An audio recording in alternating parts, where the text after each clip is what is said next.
Maps provide valuable information that enhance our concept about surface and subsurface geology. The way and the direction of data distribution tell so much about the geomorphology underground. Maps also provide information about variogram anisotropy that we are using for reservoir modeling. They are considered as a second variable when it comes to geomodeling process. They can be used as a guide to propagate the data when we do modeling for either of reservoir parameters such as porosity and permeability. In this exercise, we will do mapping for one of the most important reservoir properties, which is porosity, by using well logs. Together, we will see how to do mapping for each layer using porosity logs by creating porosity attributes at each well top. Then we will use make edit surface process to propagate the data and create concept map for porosity in each layer. So let's start. So this is our project. First step we need to take before doing anything is to check our data and make sure that porosity logs are available in all the wells. We can do that quickly. Instead of checking under each well separately, we can do that by pressing on the keyboard Ctrl plus F, and we type porosity in the search bar, and Petrel will tell you the location of each porosity log under which well. You can see now this is under C7, this is under well C6, under well C5, under well C4. So it seems that I have all the porosity data available for every well. Also, check if all the porosity logs are grouped under the same template. You can find a template of porosity log under global well logs. Here. There must be only one template for porosity, and if there is another one, then you need to link each porosity log to one template. But it seems that there is only one, so it's good so far. Next step, let's display well section and click on each well. Let's keep the name as it is. Okay, now this is the well section. Let's display the well.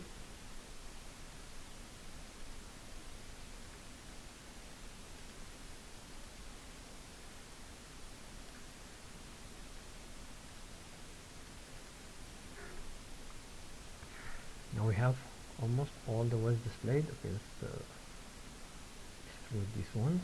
Okay, so we keep only this. Now we have them all displayed. Now let's display porosity log. Since we will be working on porosity data, then we will visualize only porosity logs. Go to global well log and click on porosity. Here we go.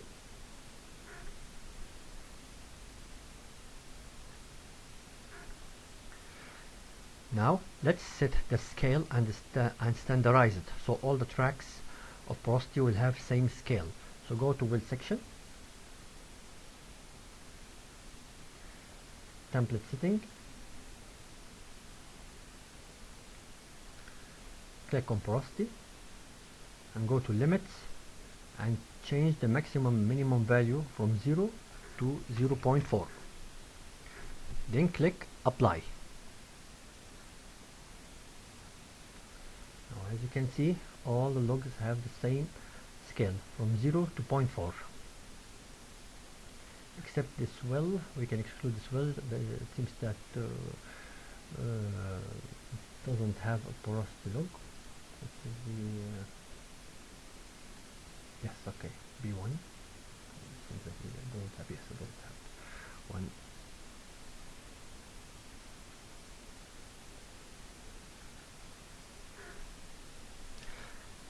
Now let's add infill color to make the display much better.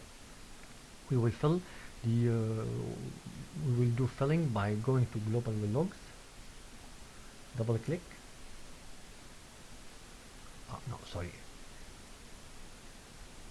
Global well log and double click on porosity. double click on porosity template. Then we can choose, then we come to a color table and choose the general continuous, which is the suitable for well logs, or you can choose from other color templates for each purpose, depends on the type of your log, but we will keep general continuous for porosity. Then we click apply.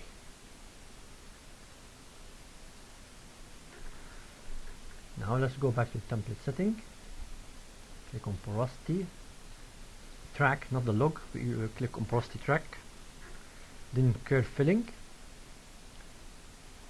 We add a new curve filling and go down to fill style, positive, fill color. We choose as property that we have determined in the for porosity and the global well log.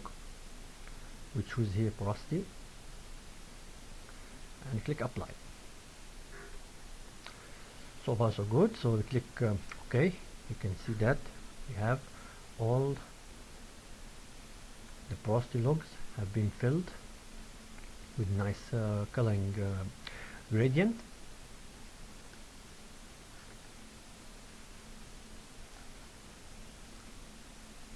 If we want to change the distance between the wells, we can make it by going to the Windows section,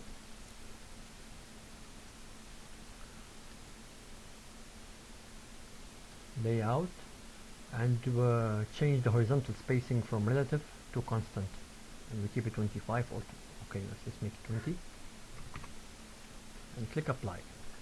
Now the horizontal spacing is not relative, it's more determined.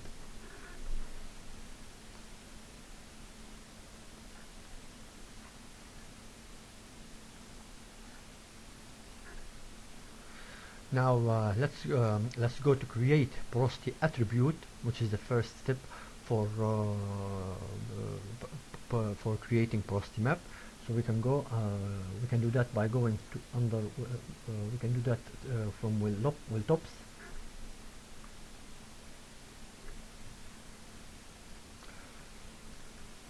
Click on well tops to display them.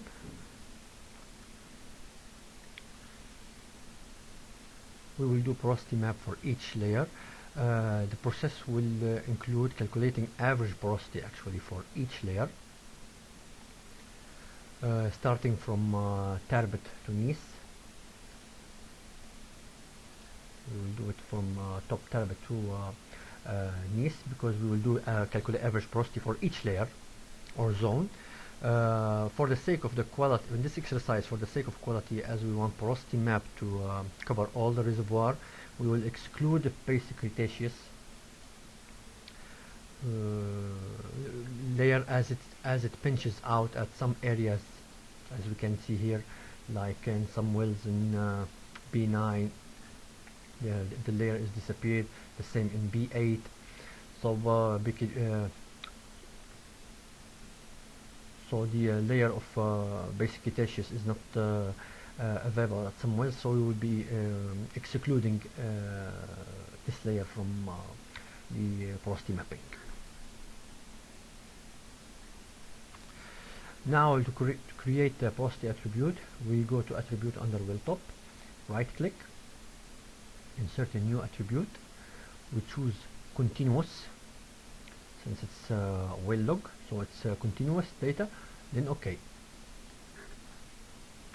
From this window, we type the name of the attribute. We call it porosity, and we choose the template for porosity.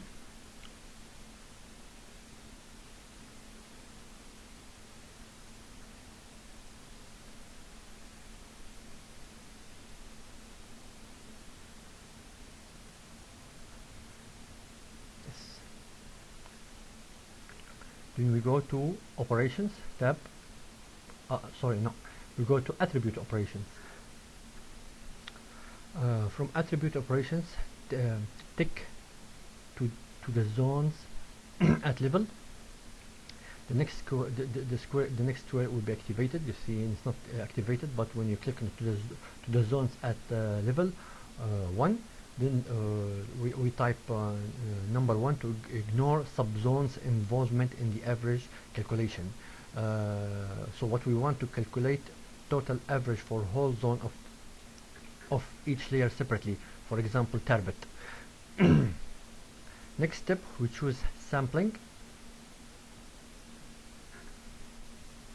So there are two options, either from surface or from well logs, but we are using porosity from porosity well logs, so we keep well logs. Next, logs to be used for the operation is porosity logs. Treat logs as line. We can choose between as lines or points, but we keep it as lines as it is. Then average method is arithmetic. Now before we click on run, there are two important steps to do. First one is to go to the well tops here and deselect all the tops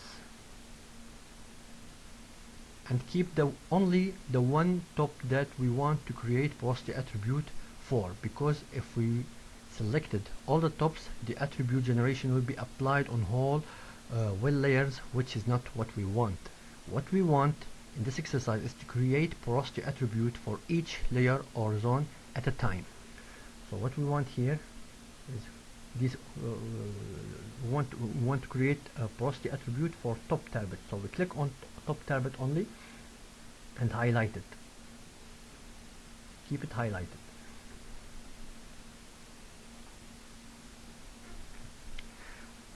After highlighting the target top, we activate these two filters here.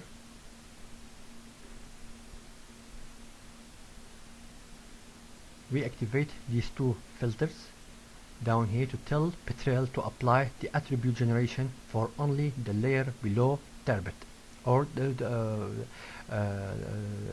turbot layer. Then hit run and do the same for the rest of the well tops, each one separately. To display the result, we go to attribute under well tops, and we can see that the porosity attribute has been generated for turbot zone.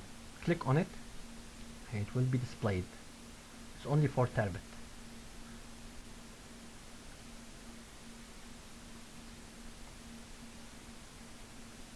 You can read the value from, for example, for C2, well C2, the average value for porosity in for turbot layer is 12%.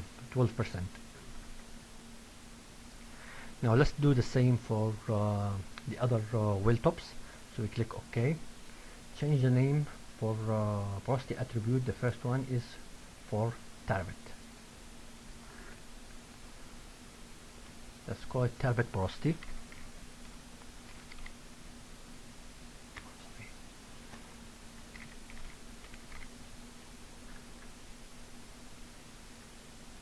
Now let's create another attribute, continuous, and let's call it turbot 2 porosity.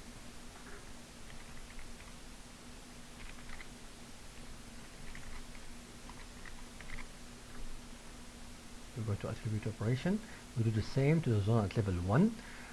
Sampling from well logs. We choose porosity from logs to be used. Treat log as lines, arithmetic, and deactivate top turbot and activate turbot 2.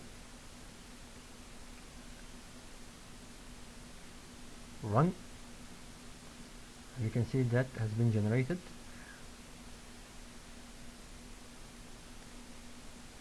Now this is the average porosity for turbot 2. We change the name again. I don't understand why the name was changed, but we will type it again. Good. Now let's go to another one. Let's create the attribute for sorry, it's tarbit 2, not tarbit 1. I need to go back and change it. Maybe that's why it canceled the name. I don't know.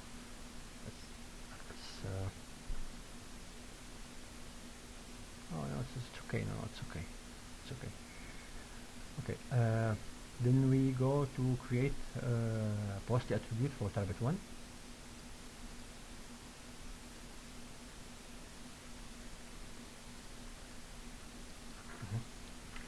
Let's see if it changes again. Go to attribute operation, the zone level, choose porosity, create logo, okay. For yeah, we activate only the tarbit 1.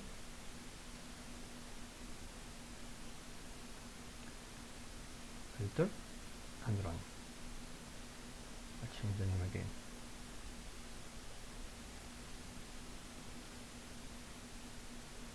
Okay, we have the data. Good.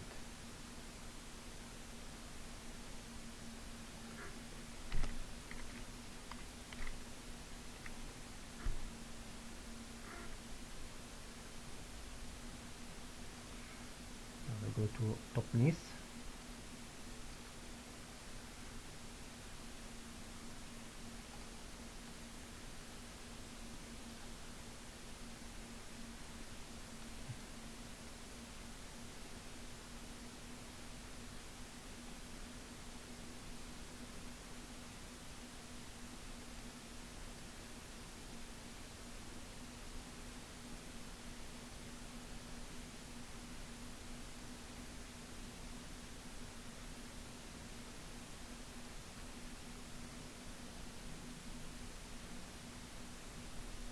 Have it here for gneiss layer on the top gneiss.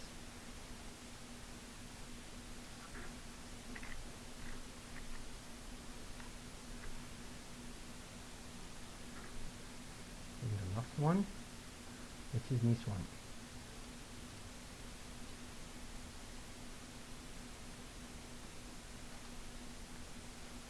Set new attribute, yes.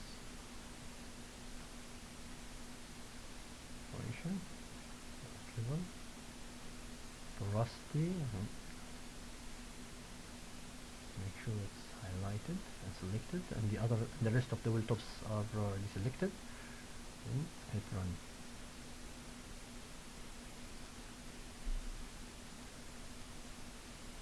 And we have it here. Good.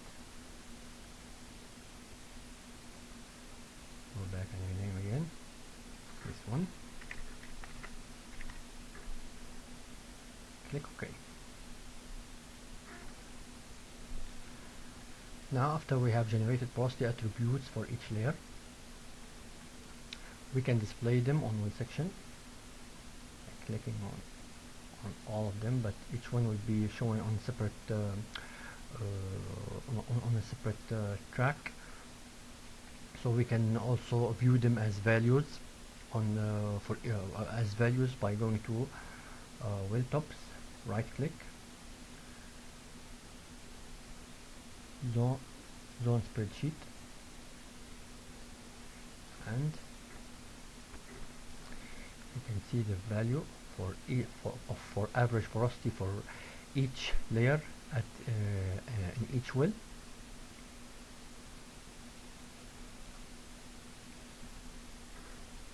Now next we will do the mapping by going to make the surface process.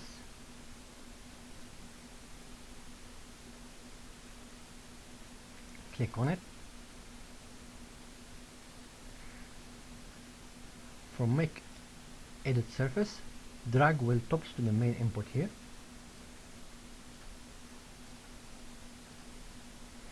And from the attribute, choose which attribute for which layer you want to create map or porosity map. We start by tarbit, tarbit, which is the first layer, the second layer after upper cretaceous, but we excluded it since it's unconformity with basic cretaceous. We put the name tarbit porosity map.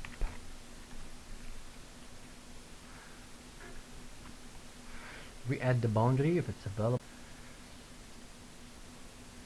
So you put the boundary. From Geometry tab, choose Automatic, as it will set the boundaries for mapping from input boundary we specified earlier. From suggest setting from input, we choose tops points low density,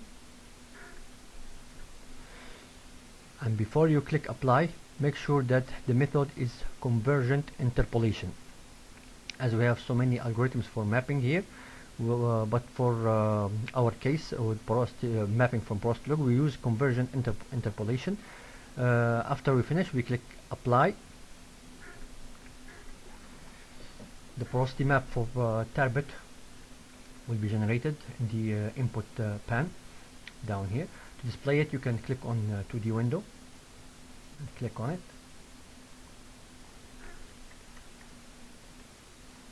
We will keep this window open for the other layers processing. So this is the porosity map for Tarbit. Let's do the same for the other layers. So we remove result surface. So we drag wheel tops again, and we choose Tarbit 2. Make sure not to get confused.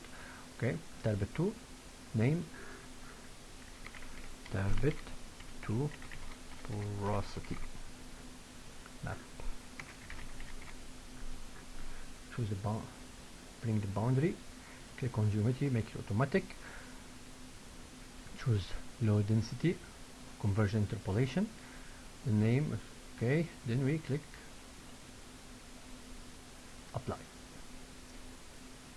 Fine, we have it here. Then we go back again and bring wheel tops, choose Tarbit 1, boundary again,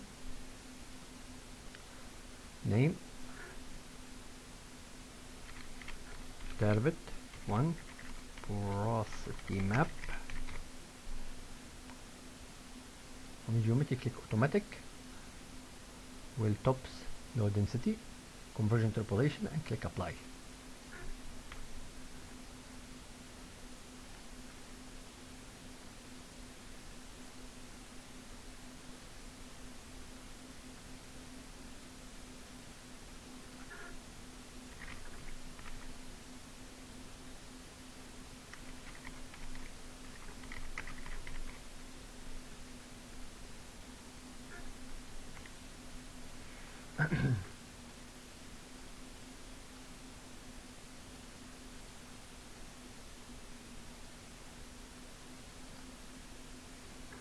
Last one.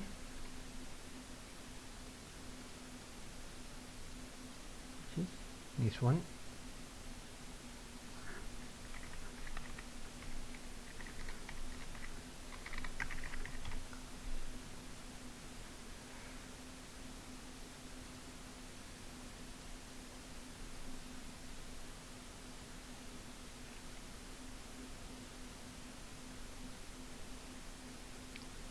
Now click OK after we finished.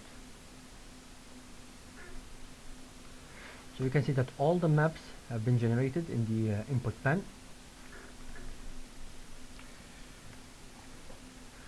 If you want to change the setting of the map, you can do that by going, for example, for Tarbit porosity map, double click and go to settings, style tab. From the contour line section, we can change the contour increment, or we top and bottom of the contours, contour line width, and we also can choose to bold. We can bold a line after a certain number of lines, but we will keep it none. It's better. We click OK. You can change the increment if you want.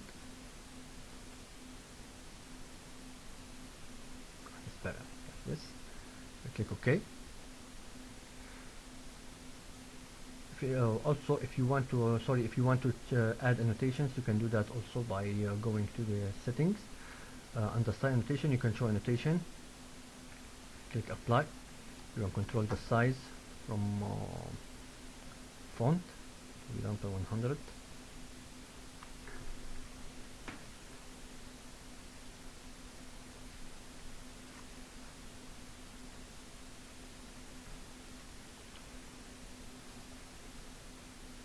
It's better without them. We can display all the maps together in a grid view by opening multiple 2D windows equal to the number of the maps generated. So what we have here, we have around 5 maps. So we can display all the maps together in a grid view by opening multiple 2D windows. So we go to 2D windows.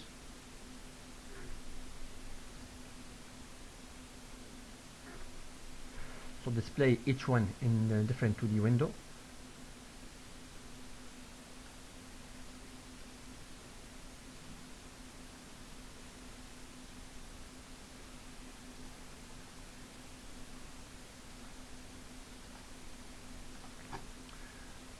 That's the cancel overlay section. So we have 5 maps for 5 Porosity maps for 5 layers. To display them together, we go to Windows Layout and tile vertically. There you go.